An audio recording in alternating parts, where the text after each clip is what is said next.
Selamat siang pemirsa, kembali lagi bersama saya Sadia dalam acara Learning Journal, membahas setiap pertemuan mata kuliah teknik reportase dan investigasi berita dengan dosen pengampu Bapak Dr. Adi Kusuma SIKOM MSI.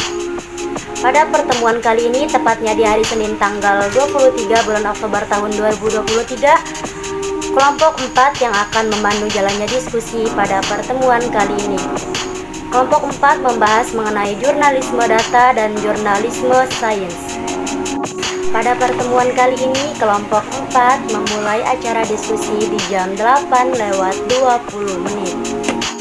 Jurnalisme data dan penulisan sains bermuara pada mengambil sesuatu yang rumit dan mencoba membuatnya dapat dimengerti.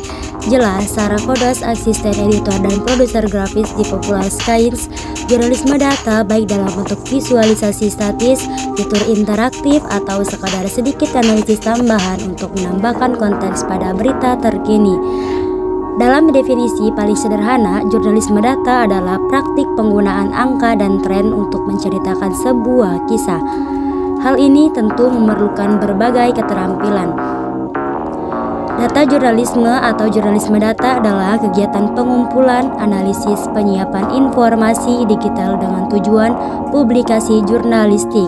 Jurnalisme data merupakan bentuk khusus dari laporan investigasi dengan menggunakan data dan aplikasi data statistik untuk mengembangkan laporan yang disajikan secara visual.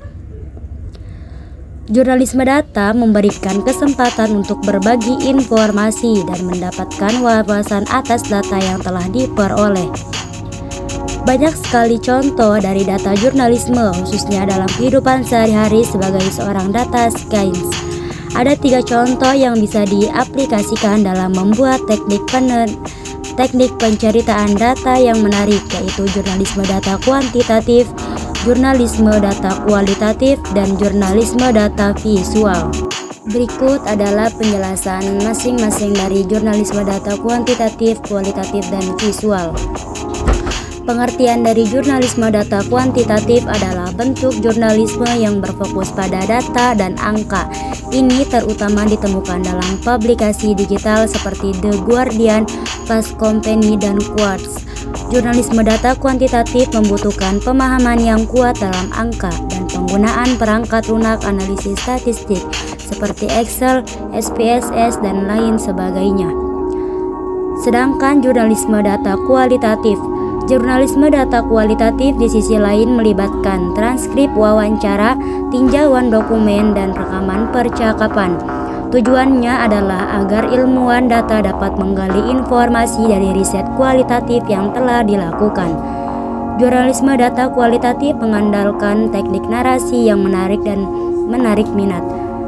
Keuntungan dari menggunakan jurnalisme data kualitatif adalah mengurangi bias karena kesalahan manusia, tidak terlalu bergantung pada angka, dan menggunakan teknik penceritaan yang menarik bagi pembaca. Yang terakhir ada jurnalisme visual. Jurnalisme data visual adalah jenis jurnalisme yang paling baru, di mana informasi disajikan dalam bentuk infografis. Ini sering digunakan oleh platform seperti Business Insider.